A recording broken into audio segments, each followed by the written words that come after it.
হযরতে আবু বকর সিদ্দিক রাদিয়াল্লাহু তাআলা আনহু বলতেছেন, হ্যাঁ রাখালেরা, তোমরা চেনো না, উনি তো আমাদের হযরতে মুহাম্মদুর রাসূলুল্লাহ সাল্লাল্লাহু আলাইহি ওয়াসাল্লাম, তিনি তো আমাদের রাসূল। বলতেছেন এই লোকটাকে তাড়াতাড়ি এই পাহাড়ের পাদদেশ থেকে তাড়াতাড়ি তাকে নিয়ে যান, তাড়াতাড়ি নিয়ে যান। কেননা এই লোকটা যখন থেকে কান্নাকাটি করতেছেন, তার কান্নার সাথে সাথে আমাদের উটগুলো পর্যন্ত ক্রন্দন করতে শুরু করে দিয়েছে। আমাদের উটগুলো পর্যন্ত ঘাসের মধ্যে মুখ লাগায় না, ঘাসের মধ্যে মুখ লাগায় না। হযরত রাসূল করিম সাল্লাল্লাহু আলাইহি ওয়াসাল্লামের কাছে রাখালেরা নিয়ে গেলেন। নিয়ে যাওয়ার পরে দেখাইতেছেন, এই যে দেখুন, ওনাকে আপনারা চিনেন কিনা? বলতেছেন ইনি তো আমাদের প্রিয় নবী হযরত মুহাম্মদুর রাসূলুল্লাহ সাল্লাল্লাহু আলাইহি ওয়াসাল্লাম। হযরত আবু বকর সিদ্দিক রাদিয়াল্লাহু তাআলা আনহু বলতেছেন, ইয়া রাসূলুল্লাহ সাল্লাল্লাহু আলাইহি ওয়াসাল্লাম, আমি আপনার আবু বকর, আমি আপনার কাছে এসেছি, মেহেরবানি করে আপনি মাথা উত্তোলন করেন। আপনি যে উম্মতের জন্য কান্নাকাটি করতেছেন, আমি আল্লাহকে সাক্ষী রেখে আপনাকে ওয়াদা দিলাম, আমার জীবনে যত নেক আমল আছে সমস্ত নেক আমলগুলো আপনাকে আমি আপনার উম্মতের জন্য দান করে দিলাম। সুবহানাল্লাহ। ভাইরা আমার, বন্ধুরা আমার, হযরত রাসূল করিম সাল্লাল্লাহু আলাইহি ওয়াসাল্লাম মাথা উত্তোলন করেন না। এবার হযরত উমর বলতেছেন, ইয়া রাসূলুল্লাহ সাল্লাল্লাহু আলাইহি ওয়াসাল্লাম, যে উমর আমি আপনার মাথাকে দ্বিখণ্ডিত করার জন্য এসেছিলাম, সেই উমর আপনার কাছে, আপনার পদতলে আমি তরবারি রেখে আপনার হাতে হাত রেখে আমি মুসলমান হয়ে গেছি। ইয়া রাসূলুল্লাহ সাল্লাল্লাহু আলাইহি ওয়াসাল্লাম, আল্লাহকে সাক্ষী রেখে আমি আপনাকে ওয়াদা দিচ্ছি, আমার জীবনে যত নেক আমল আছে সমস্ত নেক আমলগুলো আপনার উম্মতের জন্য আমি দান করে দিলাম। ভাইরা আমার, বন্ধুরা আমার, এবার হযরতে রাসূল করিম সাল্লাল্লাহু আলাইহি ওয়াসাল্লাম মাথা উত্তোলন করেন না। এবার হযরতে ওসমান গনি রাদিয়াল্লাহু তাআলা আনহু বলেন, ইয়া রাসূলুল্লাহ সাল্লাল্লাহু আলাইহি ওয়াসাল্লাম, আমার জীবনে যত নেক আমল আছে, ইয়া রাসূলুল্লাহ সাল্লাল্লাহু আলাইহি ওয়াসাল্লাম, আপনার উম্মতের জন্য আমি সমস্ত নেক আমলগুলো দান করে দিলাম। এবার হযরতে রাসূল করিম সাল্লাল্লাহু আলাইহি ওয়াসাল্লাম মাথা উত্তোলন করেন না। মাথা যখন উত্তোলন করেন না, হযরত আলী রাদিয়াল্লাহু তাআলা আনহু বলতেছেন, হুজুর, আপনি না আমাকে এত ভালোবাসেন, আপনি আমাকে ভালোবেসে আপনার নিজের কন্যাকে আমার সাথে বিবাহ বন্ধনে আবদ্ধ করিয়ে দিয়েছেন। সেই আলী আমি এসেছি, আমি জীবনে যত নেক আমল করেছি গো ইয়া রাসূলুল্লাহ সাল্লাল্লাহু আলাইহি ওয়াসাল্লাম, আমার জীবনের সমস্ত নেকগুলো আপনাকে আমি আপনার উম্মতের জন্য আমি দান করে দিলাম। এবারও রাসূল করিম সাল্লাল্লাহু আলাইহি ওয়াসাল্লাম মাথা উত্তোলন করেন না। মাথা যখন উত্তোলন না করলেন, হযরত আবু বকর সিদ্দিক রাদিয়াল্লাহু তাআলা আনহু বলতেছেন, বুঝেছি রাসূল করিম সাল্লাল্লাহু আলাইহি ওয়াসাল্লাম মাথা উত্তোলন করবেন না। হ্যাঁ আলী, তাড়াতাড়ি যাও, হযরতে ফাতিমাকে তাড়াতাড়ি নিয়ে আসো, হযরতে হাসানকে নিয়ে আসো, হযরতে হুসাইনকে নিয়ে আসো। হযরতে হাসান এবং হুসাইন যখন আসবে, হযরতে ফাতিমাতুজ জোহরা যখন আসবে, নিশ্চয় তাদের অনুরোধকে উপেক্ষা করতে পারবেন না। তাড়াতাড়ি তুমি তাদের কাছে চলে যাও। হযরতে রাসূল করিম সাল্লাল্লাহু আলাইহি ওয়াসাল্লামের জামাতা হযরতে আলী রাদিয়াল্লাহু তাআলা আনহু তিনি কি করলেন? তাড়াতাড়ি দৌড়ে চলে গেলেন। দৌড়ে যখন চলে গেলেন, হযরতে ওসমান রাদিয়াল্লাহু তাআলা আনহু তিনিও সাথে চলে গেলেন। হযরতে আলী রাদিয়াল্লাহু তাআলা আনহুর সাথে হযরতে উমর রাদিয়াল্লাহু তাআলা আনহু তিনিও চলে গেলেন। যাওয়ার পরে হযরতে আলী রাদিয়াল্লাহু তাআলা আনহু হযরতে ফাতিমাকে ডাকতেছেন, বিবি তাড়াতাড়ি চলো, যেই রাসূলের জন্য তুমি কান্নাকাটি করো, তোমার সন্তানরা কান্নাকাটি করে, সেই রাসূলের খোঁজ পাওয়া গেছে, তাড়াতাড়ি চলো। হযরতে ফাতিমাতুজ জোহরা রাদিয়াল্লাহু তাআলা আনহা বলেন, হ্যাঁ স্বামী, তুমিও কান্দো, হযরতে ওমর কান্দো, হযরতে ওসমান কান্দে। বুঝতে পেরেছি আমার বাবাকে বুঝি কাফের বেঈমানরা দুনিয়া থেকে বিদায় করে দিয়েছে। বলতেছেন না না না, তোমার বাবাকে আমাদের রাসূলকে দুনিয়া থেকে বিদায় করে দেয় নাই, চলো চলো তাড়াতাড়ি চলো ওই পাহাড়ের পাদদেশে চলো। বলতেছেন না না, আমি বিশ্বাস করি না। তুমিও কান্দো, ওমর কান্দে, উসমান কান্দে, সেই হেতু তোমরা এমনি এমনি কান্দো না, আমাকে সান্ত্বনা দিয়ে আমার বাবার লাশের কাছে তুমি নিয়ে যাইতে চাইতেছ। হযরত আলী রাদিয়াল্লাহু তাআলা আনহুর বুকের মধ্যে মাথা রেখে হযরতে ফাতিমাতুজ জোহরা রাদিয়াল্লাহু তাআলা আনহা কান্নাকাটি করতেছেন তো কান্নাকাটি করতেছেন। হযরতে হাসান, হযরতে হুসাইন তিনারাও কান্নাকাটি করতেছেন, বলতেছেন আমার নানার লাশ কোথায়, তাড়াতাড়ি আমাদেরকে নিয়ে চলো। হযরতে রাসূল করিম সাল্লাল্লাহু আলাইহি ওয়াসাল্লামের আদরের দুলাল হযরতে ফাতিমাতুজ জোহরা রাদিয়াল্লাহু তাআলা আনহাকে বলতেছেন তাড়াতাড়ি চলো। আল্লাহ রাসূল দুনিয়াতে এখনো দুনিয়া থেকে বিদায় নাই। আল্লাহ রাসূল সাল্লাল্লাহু আলাইহি ওয়াসাল্লাম তার উম্মতের জন্য কান্নাকাটি করতেছেন।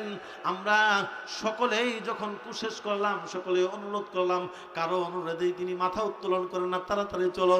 হযরতে ফাতিমাতুজ জোহরা রাদিয়াল্লাহু তাআলা আনহা, হযরতে হাসান, হযরতে হুসাইন রাদিয়াল্লাহু তাআলা আনহুম, তারাও চলে গেলেন সেই আল্লাহর হাবিব সাল্লাল্লাহু আলাইহি ওয়াসাল্লাম যেই জায়গার মধ্যে সিজদায় পতিত হয়ে উম্মতের জন্য কান্নাকাটি করতেছেন, উম্মতের জন্য কান্নাকাটি করতেছেন। রাসূল করিম সাল্লাল্লাহু আলাইহি ওয়াসাল্লামের কাছে যাওয়ার পরে দেখতেছেন আল্লাহর হাবিব সাল্লাল্লাহু আলাইহি ওয়াসাল্লাম দুই চোখের পানিগুলো ছেড়ে দিয়ে আল্লাহর কাছে কান্নাকাটি করতেছেন যে হে আল্লাহ, মেহেরবানি করে আমার উম্মতদেরকে মেহেরবানি করে তুমি মাফ করে দাও। হযরতে রাসূল করিম সাল্লাল্লাহু আলাইহি ওয়াসাল্লামের কাছে হযরতে ফাতিমা দেওয়ার পরে বলতেছেন বাবা, 3 দিন যাবত পর্যন্ত আপনাকে দেখি না, আপনাকে না দেখলে তো আমি থাকতে পারি না, আপনি তো জানেন। আর আপনিও তো আমাকে এত ভালোবাসেন, এত মহব্বত করেন, আপনিও তো আমাকে দিনের মধ্যে কমপক্ষে 1বার 2বার না দেখলে আপনি থাকতে পারেন না। কেমনে গো 3টা দিন পর্যন্ত এই জায়গার মধ্যে আপনি সেজদায় পড়ে আছেন, আপনি আমাদের কোনো খোঁজ খবর রাখলেন না, আপনাকে আমি দেখতে পারলাম না, আপনার নাতিরা নানা বলে কান্নাকাটি করেন, তারাও দেখতে পারলো না। ইয়া রাসূলুল্লাহ সাল্লাল্লাহু আলাইহি ওয়াসাল্লাম, আপনি মেহেরবানি করে তাড়াতাড়ি মাথাকে উত্তোলন করুন, আপনি তাড়াতাড়ি মাথাকে উত্তোলন করুন। আল্লাহর হাবিব সাল্লাল্লাহু আলাইহি ওয়াসাল্লাম মাথাকে উত্তোলন করতেছেন না, বলতেছেন বুঝেছি আপনি মাথা উত্তোলন করবেন না, আমার জীবনের যত নেক আমল আছে সমস্ত নেক আমলগুলো আপনার উম্মতের জন্য আমি দান করে দিলাম। ভাইরা আমার, বন্ধুরা আমার, না এবার আল্লাহর হাবিব সাল্লাল্লাহু আলাইহি ওয়াসাল্লাম মাথাকে উত্তোলন করেন না, বলতেছেন বুঝতে পেরেছি আমার জীবনের সবচাইতে আদরের যেই নিয়ামতটা আছে, এই নিয়ামতের নাম হলো হযরতে হাসান এবং হযরতে হুসাইন। আমি আল্লাহ তাআলাকে সাক্ষী রেখে আপনাকে আমি ওয়াদা দিচ্ছি, আমার এই আদরের 2টা সন্তানকে আপনার উম্মতের জন্য আমি কুরবান করে দিলাম। ভাইরা আমার, বন্ধুরা আমার, এবার রাসূল করিম সাল্লাল্লাহু আলাইহি ওয়াসাল্লামের কাছে হযরতে জিবরাইল আলাইহিস সালামকে আল্লাহ তাআলা পাঠিয়ে দিয়েছেন। আল্লাহ তাআলা হযরতে জিবরাইলকে বলতেছেন, হে জিবরাইল, যা আমার বন্ধুর কাছে তাড়াতাড়ি চলে যা, আমার বন্ধু সাজদার মধ্যে পতিত হয়ে যেভাবে কান্নাকাটি করতেছেন, না জানি আমার দোস্ত সিজদা থেকে মাথা উত্তোলন করবেন না, আমার পক্ষ থেকে ওয়াদা বলে দে, আমার বান্দারা, আমার দোস্তের উম্মতেরা যখন আমার কাছে তওবা করে যখন মাপ চাবে, আমি আল্লাহ তাআলা ওইসব আমার বান্দাদেরকে, আমার বন্ধুর উম্মতদেরকে আমি নিশ্চয় তাদেরকে মাফ করে দেব। একটু জিকির করেন, লা ইলাহা লা ইলাহা লা ইলাহা ইল্লাল্লাহ, লা ইলাহা লা ইলাহা লা ইলাহা ইল্লাল্লাহ, লা ইলাহা লা ইলাহা লা ইলাহা ইল্লাল্লাহ লা ইলাহা। সেই হেতু আল্লাহ তাআলা ঘোষণা করে দিলেন, যখন তোমরা কি করবে, মুমিন হওয়ার জন্য সর্বপ্রথম শর্ত তোমরা মানবে, তখন আমি আল্লাহ তাআলা তোমাদেরকে সফল বলে ঘোষণা করে দেব। আল্লাহ তাআলা বলেন যে কালেমা আমি কেন দিলাম, কালেমা কেন দিলাম? আল্লাহ তাআলা বলতেছেন, আল্লাহর হাবিব সাল্লাল্লাহু আলাইহি ওয়াসাল্লাম তিনিও বলেন যে কালেমার মধ্যে আল্লাহ তাআলা 12টা করে 24টা অক্ষর আল্লাহ তাআলা দান করেছেন। ভাইরা আমার, বন্ধুরা আমার, লা ইলাহা ইল্লাল্লাহু মুহাম্মাদুর রাসূলুল্লাহ সাল্লাল্লাহু আলাইহি ওয়াসাল্লাম। সম্মানিত ভাইরা আমার, আল্লাহ তাআলা এই কালেমার মধ্যে 2টা অংশ রাখছেন। একটা অংশ হলো লা ইলাহা ইল্লাল্লাহ, আর একটা অংশ হলো মুহাম্মাদুর রাসূলুল্লাহ। লা ইলাহা ইল্লাল্লাহর মধ্যে মহান আল্লাহ তাআলা 12টা অক্ষর দিয়েছেন, আর মুহাম্মাদুর রাসূলুল্লাহ এই অংশের মধ্যেও আল্লাহ তাআলা 12টা অক্ষর দিয়েছেন। বলুন না, 12 আর 12 মিলে কত হয়? 24। দিনে আর রাতে মিলে কত ঘন্টা? 24 ঘন্টা। মনের মধ্যে কি কখনো প্রশ্ন আসে না, আল্লাহ তাআলা ইচ্ছে করলে দিনে রাতে 24 ঘন্টা নয় 25 ঘন্টাও দিতে পারতেন কিনা? আল্লাহ তাআলা ইচ্ছে করলে দিনে এবং রাত্রে মিলে 23 ঘন্টাও তো দিতে পারতেন, কিন্তু না, আল্লাহ তাআলা 23 ঘন্টাও দিলেন না, 25 ঘন্টাও দিলেন না, দিলেন কয় ঘন্টা? 24 ঘন্টা। আল্লাহ তাআলা বোঝাইতে চাইলেন, হে আমার কালিমাওয়ালা মুসলমানরা, তোমরা শোনো, আমি আল্লাহ তাআলা 24টা ঘন্টা এই জন্য দিলাম তোমাদেরকে, 24টা অক্ষরের কালেমাওয়ালা মুসলমান হিসেবে তোমাদেরকে কবুল করেছি। আমি আল্লাহ তাআলা চাই তোমাদের একটা মুহূর্তও যেন বৃথা না যায়। আমি আল্লাহ তাআলা এই 24টা ঘন্টায় তোমার ইবাদতের মধ্যে আমি আল্লাহ তাআলা গণ্য করে দেব। চিৎকার মেরে বলুন সুবহানাল্লাহ। ভাইরা আমার, বন্ধুরা আমার, এই 24 অক্ষরে কালেমাওয়ালা মুসলমানদেরকে আল্লাহ তাআলা বলেন, হে বান্দা শোনো, দুনিয়ার মধ্যে আমি যখন মানুষকে সৃষ্টি করেছি, মানুষকে সৃষ্টি করার পূর্বে আরেকটা জাতি আমি সৃষ্টি করেছি, সেই জাতিটার নাম হলো জিন জাতি। এই জিন আর ইনসান, এই 2টা জাতির জন্য আমি আল্লাহ তাআলা ঘোষণা করে দিয়েছি, ওয়ামা খালাকতুল জিন্না ওয়াল ইনসা ইল্লা লিয়াবুদুন। আল্লাহ তাআলা বলেন, আমি দুনিয়ার মধ্যে জিন আর ইনসান এই 2টা জাতিকে সৃষ্টি করেছি শুধুমাত্র কেবলমাত্র আমার ইবাদত বন্দি করবে, অন্য কোনো কারণেই আমি এদেরকে সৃষ্টি করি নাই। তাহলে বোঝা গেল শুধুই ইবাদতের জন্য আমাদেরকে সৃষ্টি করা হয়েছে। ভাইরা আমার, বন্ধুরা আমার, আমরা যা কিছু করি না কেন সব কিছুই ইবাদতের মধ্যে গণ্য হতে হবে। যেমন এই যে জায়গার মধ্যে আপনারা বসে আছেন, এখন কিন্তু নামাজ পড়তেছেন না, নামাজ পড়তেছেননি, এখন আপনারা বসে আছেন, শুধুমাত্র এই কথাগুলো শুনতেছেন। আল্লাহ তাআলা বলেন, এই কথাগুলো আমি আল্লাহ তাআলা ইবাদতের মধ্যে গণ্য করে দেব। এই কথা, যেই কথার মধ্যে কোরআনের কথা আছে, যেই কথার মধ্যে হাদিসের কথা আছে, এই প্রত্যেকটা কথার বিনিময়ে আমি আল্লাহ তাআলা তোমাদের আমলনামার মধ্যে 100 করে নেকি লিখে দেব। 100 করে নেকি আমাদের আমলনামার মধ্যে আল্লাহ তাআলা দান করে দিবেন। ভাইরা আমার, বন্ধুরা আমার, আমরা দৈনিক 5 ওয়াক্ত নামাজ আদায় করি। 5 ওয়াক্ত নামাজের ফাঁকে ফাঁকে যে মধ্যবর্তী সময়টা আছে, মনে করুন ফজরের পর থেকে শুরু করে জোহর পর্যন্ত বিরাট বড় লম্বা একটা গ্যাপ আছে। এখন বর্তমানে 6টার সময় আমরা ফজরের নামাজ আদায় করি। 6টার পরে দেখেন 7, 8, 9, 10, 11, 12, 1, এই যে 7টা ঘন্টা বিরাট বড় একটা লম্বা গ্যাপ আছে। আল্লাহর হাবিব সাল্লাল্লাহু আলাইহি ওয়াসাল্লাম বলেন, যেই সব ব্যক্তিরা কি করবে, এই এক নামাজের পরে আরেক নামাজ আদায় করবে, আরেক নামাজের পরে আরেক নামাজ আদায় করবে। আল্লাহর হাবিব সাল্লাল্লাহু আলাইহি ওয়াসাল্লাম বলেন, এই মধ্যবর্তী সময়ের মধ্যে বান্দা যদি কৃষিকাজ করে, বান্দা যদি ব্যবসা বাণিজ্য করে, বান্দা যদি অফিস আদালতে কাজকর্ম করে, সেই কাজগুলোকেও আমি আল্লাহ তাআলা, আল্লাহর হাবিব সাল্লাল্লাহু আলাইহি ওয়াসাল্লাম বলেন, আমার উম্মতকে আল্লাহ তাআলার সওয়াব দ্বারা ভরপুর করে দেবে। ভাইরা আমার, বন্ধুরা আমার, আল্লাহ তাআলা সফল হিসেবে ঘোষণা করলেন মুমিন বান্দাদেরকে। তাহলে আসুন এই মুমিন বান্দাদের গুণ সম্পর্কে আল্লাহ তাআলা কি বলতেছেন। আল্লাহ তাআলা এই সূরাতুল মুমিনুনের ২য় নম্বর আয়াতে কারিমার মধ্যে আল্লাহ তাআলা ঘোষণা করতেছেন, আল্লাযীনা হুম ফি সালাতিহিম খাশিউন।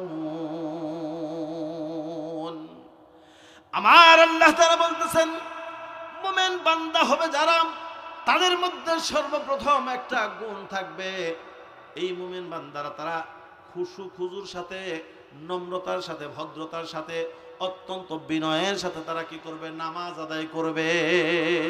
কি আদায় করবে? নামাজ আদায় করবে। ভাইরা আমার, বন্ধুরা আমার, এই নামাজটা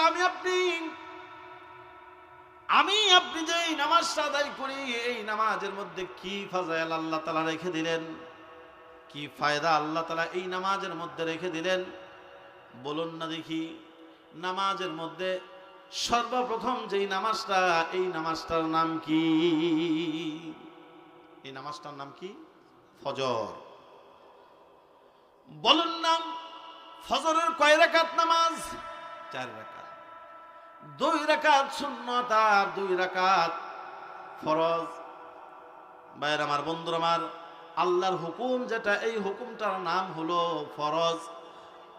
ফরজ 2 রাকাত নামাজ যদি কোনো ব্যক্তি আদায় করে, গুরুত্ব সহকারে, ইহতিমামের সহিত, সময়ের প্রতি লক্ষ্য রেখে যদি কোনো ব্যক্তি আদায় করে, আল্লাহর হাবিব সাল্লাল্লাহু আলাইহি ওয়াসাল্লাম বলেন, এই 2 রাকাত নামাজ আদায় করার দরুন ওই বান্দার আমলনামার মধ্যে আল্লাহ তাআলা দিনে আর রাত্রে যত গুনাহ বান্দা করেছে, এই গুনাহগুলো আল্লাহ তাআলা এই 2 রাকাত ফরজ নামাজের বিনিময়ে আল্লাহ তাআলা কি করবেন? মাফ করে দেবেন। 2 রাকাত ফরজ, ফজরের 2 রাকাত ফরজ নামাজ আদায় করলেন তো দিনের গুনাহ মাফ, রাতের গুনাহ মাফ। বাইরে আমার, বন্ধুরা আমার, হয়তো আপনি মনে মনে চিন্তা ভাবনা করতে পারেন, হুজুর দিনের গুনাহ যেহেতু মাফ হয়েছে, রাতের গুনাহ মাফ হয়েছে, আর নামাজ দিয়ে আমি করবই কি? আর নামাজ আমি পড়তাম কি লিগা? হ্যাঁ বাইরে আমার, বন্ধুরা আমার, জোহরের কয় রাকাত ফরজ? 4 রাকাত। আসরের কয় রাকাত ফরজ? 4 রাকাত। 4 আর 4 মিলে কত হয়? 8 রাকাত। বলুন না, জান্নাতের সংখ্যা কয়টি? 8টি। আল্লাহর হাবিব সাল্লাল্লাহু আলাইহি ওয়াসাল্লাম বলেন, এই 8 রাকাত নামাজ যদি কোনো ব্যক্তি গুরুত্ব সহকারে, ইহতিমামের সহিত খুব সুন্দরভাবে আদায় করে, ওই ব্যক্তির যদি ওই দিনের মধ্যে অথবা ওই রাতের মধ্যে মৃত্যু হয়, মহান আল্লাহ তাআলা ওই ব্যক্তিকে জান্নাতের যে 8টা সংখ্যা আছে, এই 8টা জান্নাতের দরজাগুলো আল্লাহ তাআলা খুলে রাখবেন। বান্দা যেই দরজা দিয়ে ইচ্ছা সেই দরজা দিয়া আল্লাহর জান্নাতে ঢুকে যাবে। ভাইরা আমার, বন্ধুরা আমার, হয়তো বা এখন চিন্তা ভাবনা করতে পারেন, হুজুর দিনের গুনাহ আমার মাফ হয়েছে, রাতের গুনাহ মাফ হয়েছে ফজরের নামাজ পড়ার দরুন, আর যোহর এবং আসরের নামাজ পড়ার দরুন আমার জান্নাতের দরজাও খুলে গেছে, এখন আমি আর নামাজ দিয়ে করবো কি? বলুন না, মাগরিবের কয় রাকাত ফরজ? 3 রাকাত। এশার কয় রাকাত ফরজ? 4 রাকাত। 3 আর 4 মিলে কত হয়? 7 রাকাত। এই 7 রাকাত নামাজ যদি কোনো ব্যক্তি আদায় করে, মহান আল্লাহ তাআলা ওই ব্যক্তির জন্য ওই দিনের মধ্যে অথবা ওই রাতের মধ্যে যদি মৃত্যু হয়, মহান আল্লাহ তাআলা ওই ব্যক্তির জন্য, বলুন না, আল্লাহ তাআলা জাহান্নাম বানাইছেন কয়টা? 7টা। 7 রাকাত নামাজ আদায় করার দরুন মহান আল্লাহ তাআলা ওই ব্যক্তির জন্য জাহান্নামের 7টা দরজাকে বন্ধ করে দিবেন। মহান আল্লাহ তাআলা ঘোষণা করবেন, ফেরেশতাদেরকে বলবেন, হে আমার ফেরেশতারা তোমরা শোনো, এই ব্যক্তির দিনের গুনাহ আমি আল্লাহ তাআলা মাফ করেছি, রাতের গুনাহ মাফ করেছি, জান্নাতের দরজা আমি আল্লাহ তাআলা খুলে দিয়েছি, জাহান্নামের দরজা এই ব্যক্তির জন্য বন্ধ করে দিয়েছি। বলুন না এই ব্যক্তিটা তখন কোন জায়গার মধ্যে যাবে? জান্নাতে যাবে, এতে কোনো সন্দেহ আছে না? কোনো প্রকার সন্দেহ নাই। ভাইরা আমার, বন্ধুরা আমার, এই যে 5 ওয়াক্ত নামাজের কথা ঘোষণা করলাম, 5 ওয়াক্ত নামাজ আমাদের জন্য ফরজ করে দিয়েছেন, এর ফাজাইল বর্ণনা করলাম। বলুন না এই নামাজগুলোর পরেও আরো কিছু নামাজ আসেনি? আছে না? ফজরের নামাজ আদায় করার কিছুক্ষণ পরে যখন সূর্য উদয় হয়, সূর্য উদয় হওয়ার পরে একটা নামাজ আছে, এই নামাজটার নাম কি? ইশরাক। ইশরাকের নামাজ। আবার যখন সূর্যের কিরণটা আস্তে আস্তে আস্তে আস্তে যখন একেবারে খুব সুন্দরভাবে তাপ দিতে শুরু করে, তখন আরেকটা নামাজ আছে, ওই নামাজটার নাম কি? চাশতের নামাজ। নামাজটার নাম কি? চাশতের নামাজ। আবার আরেকটা নামাজ আছে মাগরিবের সুন্নত আদায় করার পরে, নফল আদায় করার পরে আরেকটা 2 করে 4 রাকাত অথবা 6 রাকাত নামাজ আছে, এই নামাজটার নাম কি? আওয়াবিন।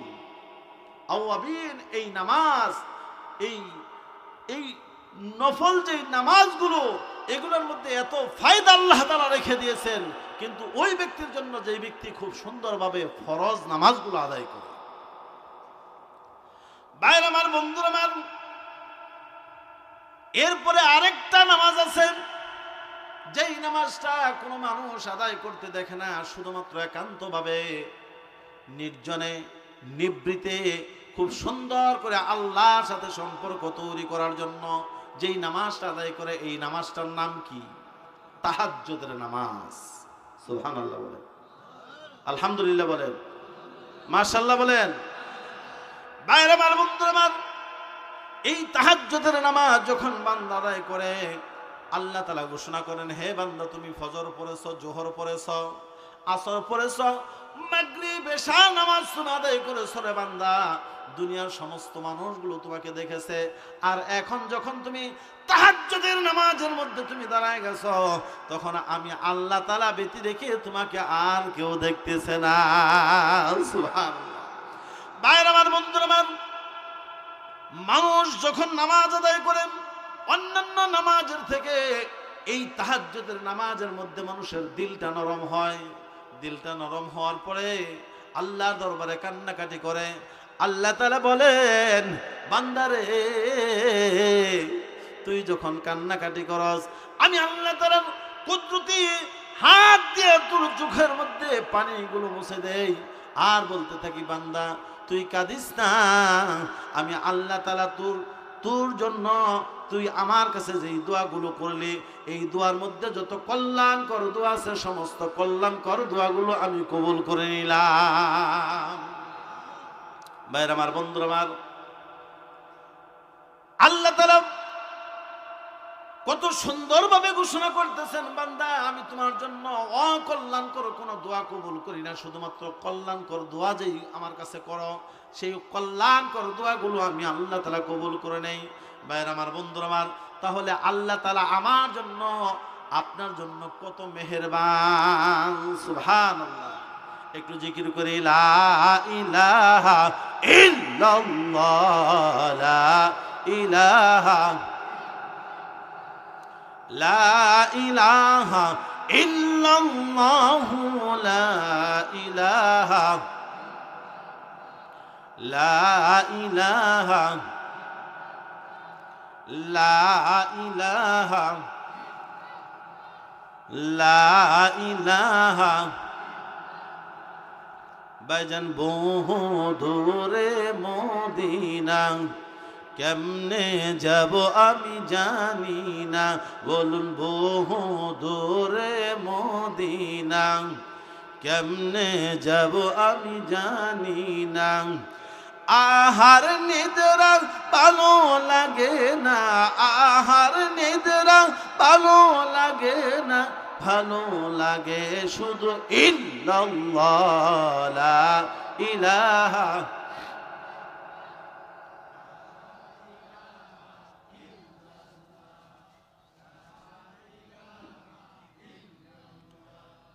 লা ইলাহা লা ইলাহা ইল্লাল্লাহ লা ইলাহা লা ইলাহা ইল্লাল্লাহু মুহাম্মাদুর রাসূলুল্লাহ সাল্লাল্লাহু আলাইহি ওয়াসাল্লাম। ভাইরা আমার, আল্লাহ পাক পবিত্র কালামুল্লাহ শরীফের সূরাতুল মুমিনুনের ৩য় নম্বর আয়াতে কারিমার মধ্যে ঘোষণা করতেছেন, হ্যাঁ মুমিন বান্দারা তোমরা শোনো, হ্যাঁ মুমিন বান্দিরা তোমরা শোনো, শুধুমাত্র কেবলমাত্র এই নামাজের গুণ থাকলেই শুধুমাত্র এতেই শেষ নয়, আরো কিছু গুণ তোমাদের মধ্যে থাকতে হবে। আল্লাহ পাক পরক্ষণেই ৩য় নম্বর আয়াতে কারিমার মধ্যে ঘোষণা করেন, ওয়াল্লাযীনা হুম আনিল লাগবি মুরিদুন, যারা অসার ক্রিয়াকলাপ হতে, বেহুদা কথাবার্তা বলা হতে নিজের জবানকে যেই ব্যক্তি হেফাজত করে, মহান আল্লাহ তাআলা বলতেছেন ওই ব্যক্তির মধ্যে মুমিন বান্দাদের মধ্যে, মুমিন বান্দাদের গুণের মধ্যে একটা অন্তর্ভুক্ত। ভাইরা আমার, বন্ধুরা আমার, তাহলে বোঝা গেল আমি আপনি যে কথা বলি, আল্লাহ পাক আমাকে আপনাকে কথা বলার শক্তি দিয়েছেন, বাক শক্তি দান করেছেন। বাক শক্তি দিয়েছেন বিদায় আমি যা ইচ্ছে তাই বলতে পারবো না, যা ইচ্ছে তাই আমি প্রলাপ করতে পারবো না। আমার জবানকে কি করতে হবে? অসার ক্রিয়াকলাপ হতে আমার জবানকে হেফাজত করতে হবে। এটা ঘোষণা কার? ভাইরা আমার, বন্ধুরা আমার, আমরা যেরকম ভাবে নামাজের গুণ আমাদের মধ্যে আনবো, ঠিক তদ্রূপ আমাদের জবানকে আমরা কি করব? নিয়ন্ত্রণ করতে শিখব। আল্লাহ তাআলা বলতেছেন, বান্দারে এই জবানটাকে যদি তুমি নিয়ন্ত্রণ করতে পারো, আমি আল্লাহ তাআলা তোমাদেরকে ঘোষণা করে দিলাম তুমি হলো মুমিন বান্দা। ভাইরা আমার, বন্ধুরা আমার, আল্লাহ পাক তার পরক্ষণে ঘোষণা করতেছেন, ওয়াল্লাযীনা হুম লিয-যাকাতি ফাঈলুন, যারা মুমিন বান্দা তাদের মধ্যে একটা গুণ, অন্যতম একটা গুণ হলো তারা যাকাত দানে সক্রিয় থাকবে। ভাইরা আমার, বন্ধুরা আমার, সক্রিয়তে ওই ব্যক্তিকে বলা হয় যেই ব্যক্তি কি করে? নিসাব পরিমাণ সম্পদের অধিকারী হওয়ার পরে, মালিক নিসাব হওয়ার পরে প্রতি বছর যেই ব্যক্তি কি করে যাকাত প্রদান করে তাকে সক্রিয় বলা হয়। যাকাত দানে সক্রিয়র কথা বলা হয়েছে। ভাইরা আমার, বন্ধুরা আমার, এমন যদি হয় আপনি নিসাব পরিমাণ সম্পদের মালিক, কিন্তু 1 বছর সম্পদের যাকাত দিলেন আর 14 বছর খবর নাই, তাহলে কিন্তু ওই ব্যক্তিকে যাকাত দানের সক্রিয় বলা হয় না, ওই ব্যক্তিকে নিষ্ক্রিয় বলা হয়। এরপর আল্লাহ তাআলা বলেন, ওয়াল্লাযীনা হুম লিফুরুজিহিম হাফিজুন, আল্লাহ তাআলা বলতেছেন, বান্দারে আমি তোমাকে যে লজ্জা স্থান দিয়েছি, এই লজ্জা স্থানকে তোমাকে হেফাজত করতে হবে। আল্লাহ তাআলা বলতেছেন এই লজ্জা স্থান কিসের থেকে তুমি হেফাজত করবে? আল্লাহ পাক বলেন, ইল্লা আলা আযওয়াজিহিম আও মা মালাকাত আইমানুহুম ফাইন্নাহুম গায়রু মালুমিন ফামান ইবতাগা ওয়ারাআ যালিকা ফাউলাইকা হুমুল আদুন। আল্লাহ তাআলা কত সুন্দর করে বলতেছেন, পরনারী হতে নিজের লজ্জাস্থানকে হেফাজত করতে হবে। ভাইরা আমার, বন্ধুরা আমার, পরনারী হতে নিজের লজ্জাস্থানকে যদি আমি হেফাজত করতে পারি, আল্লাহ তাআলা ঘোষণা করে দিয়েছেন শুধুমাত্র তোমাদের স্ত্রী ব্যতি রেখে অন্য সমস্ত নারীদের থেকে কি করতে হবে? তোমার লজ্জাস্থানকে হেফাজত করতে হবে। আল্লাহর হাবিব সাল্লাল্লাহু আলাইহি ওয়াসাল্লাম বলেন যে তোমরা যদি, হে আমার উম্মতের দল, তোমরা যদি দুইটা জিনিসের হেফাজতের দায়িত্ব নিতে পারো, আমি আল্লাহ তাআলা, আমি আল্লাহর হাবিব সাল্লাল্লাহু আলাইহি ওয়াসাল্লাম তোমাদেরকে ঘোষণা করে দিলাম, আমি আল্লাহর হাবিব সাল্লাল্লাহু আলাইহি ওয়াসাল্লাম তোমাদের জন্য বিরাট বড় একটা জিম্মাদার হয়ে যাব। চিৎকার মেলে আল্লাহু আকবার বলেন। আল্লাহ নবী সাল্লাল্লাহু আলাইহি ওয়াসাল্লাম বলেন, মানুষের যত অঙ্গ প্রত্যঙ্গ আছে, সমস্ত অঙ্গ প্রত্যঙ্গের মধ্যে দুইটা অঙ্গ ব্যতীত সমস্ত অঙ্গ প্রত্যঙ্গের মধ্যে হাড্ডি আছে, দুইটা অঙ্গ প্রত্যঙ্গের মধ্যে হাড্ডি নাই। একটা হলো জিহ্বা, এটার মধ্যে কোনো হাড্ডি আসেনি। বিশ্বাস যদি না হয় আপনি হাতায় দেখতে পারেন। আর একটা অঙ্গের নাম হইল লজ্জাস্থান, এটার মধ্যে কোনো প্রকার হাড্ডি নাই। আল্লাহ নবী সাল্লাল্লাহু আলাইহি ওয়াসাল্লাম বলেন, এই হাড় সারা দুইটা অঙ্গ যদি তুমি হেফাজতের দায়িত্ব নিতে পারো, আমি বিশ্ব নবী হযরতে মুহাম্মদুর রাসূলুল্লাহ, সকলেই বলেন সাল্লাল্লাহু আলাইহি ওয়াসাল্লাম, তিনি বলতেছেন আমি তোমার জন্য জান্নাতের জামিনদার হয়ে গেলাম। একটু জিকির করি লা ইলাহা লা ইলাহা ইল্লাল্লাহ, লা ইলাহা লা ইলাহা লা ইলাহা ইল্লাল্লাহ, লা ইলাহা লা ইলাহা লা ইলাহা ইল্লাল্লাহু মুহাম্মাদুর রাসূলুল্লাহ সাল্লাল্লাহু আলাইহি ওয়াসাল্লাম।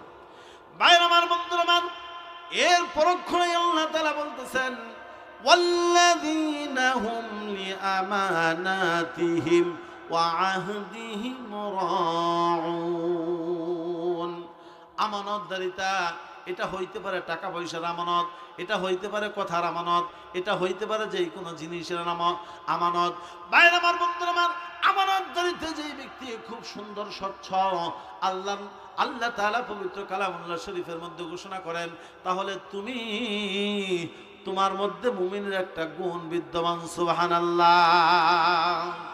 বাইরে আমার, বন্ধুরা আমার, এরপরে আবার আল্লাহ তাআলা বলতেছেন ওয়াল্লাযীনা হুম আলা সালাতিহিম ইউহাফিজুন। যেই ব্যক্তি মুমিন, ওই ব্যক্তির মধ্যে আরেকটা গুণ হইল, সে কি করবে? নামাজের হেফাজত করবে। নামাজের হেফাজত যদি না করো, তাহলে বোঝা গেল তাহলে তুমি মুমিন বান্দা হতে পারো নাই। আল্লাহ তাআলা নামাজের কথা প্রথমে একবার বলছিলেন, আবার এই জায়গার মধ্যে আবার কেন বললেন? এই কথা বলার কারণটা হলো, নামাজকে আল্লাহ তাআলা এত গুরুত্ব দিয়েছেন, এতই গুরুত্ব দিয়েছেন।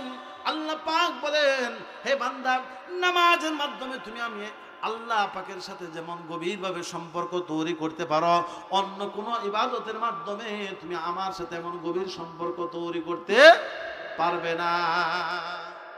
কেননা ভাইয়ের আমার, বন্ধুরা, একটা উদাহরণ আপনাদেরকে দেই। মনে করুন আপনি যদি অনেক সম্পদের মালিক হন, জীবনে আপনার উপরে কয়বার হজ ফরজ? একবার। কয়বার? একবার। আপনি যদি সম্পদের মালিক হন, তাহলে আপনার যাকাত বছরে কয়বার ফরজ? একবার। বছরে একবার যাকাত আদায় করলেই শেষ। আর আপনি যদি 1 টাকাও যদি যাকাত না দেন, তাহলে আপনার জন্য কোনো অপরাধ হবে না।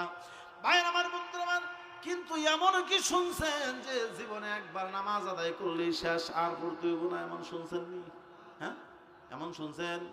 ভাইয়ের আমার, বন্ধুরা আমার, আল্লাহর হাবিব সাল্লাল্লাহু আলাইহি ওয়াসাল্লামের জন্য আল্লাহ তাআলা ঘোষণা করে দিয়েছেন, হে রাসূল আমার, আপনি শুনুন, আপনাকে আমি আল্লাহ তাআলা আপনার প্রতি সন্তুষ্ট হয়ে আপনার পূর্বের গুনাহগুলো মাফ করে দিয়েছি, পরের গুনাহগুলো মাফ করে দিয়েছি। পূর্বের গুনাহ মাফ, পরের গুনাহ মাফ। তারপরেও আল্লাহর হাবিব সাল্লাল্লাহু আলাইহি ওয়াসাল্লাম রাত্র রজনীতে বিরাট বড় লম্বা লম্বা কেরাত আদায় করেন। কেরাত পড়েন নামাজের মধ্যে।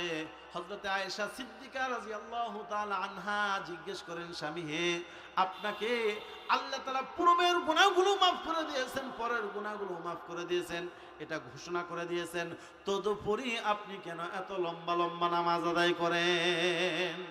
আল্লাহর হাবিব সাল্লাল্লাহু আলাইহি ওয়াসাল্লাম বলেন যে আমাকে যে আল্লাহ তাআলা এত বড় একটা নিয়ামত দান করেছেন, পূর্বের গুনাহ মাফ করে দিয়েছেন, পরের গুনাহ মাফ করে দিয়েছেন, আমি কি মহান আল্লাহ তাআলার শুকরগুজার বান্দা হব না? সুবহানাল্লাহ। ভাইরা আমার, বন্ধুরা আমার, আল্লাহর হাবিব সাল্লাল্লাহু আলাইহি ওয়াসাল্লাম যখনই আল্লাহ তাআলার কাছে কোনো কিছু চাওয়ার মনস্থ করতেন, সাথে সাথে নামাজ আদায় করতেন। নামাজ আদায় করার পরে আল্লাহ তাআলার কাছে চাইতেন। ভাইরা আমার, বন্ধুরা আমার, আল্লাহ তাআলার কাছে চাইতেই মহান আল্লাহ তাআলা আল্লাহর হাবিব সাল্লাল্লাহু আলাইহি ওয়াসাল্লামকে সেই জিনিসটা দান করে দিতেন।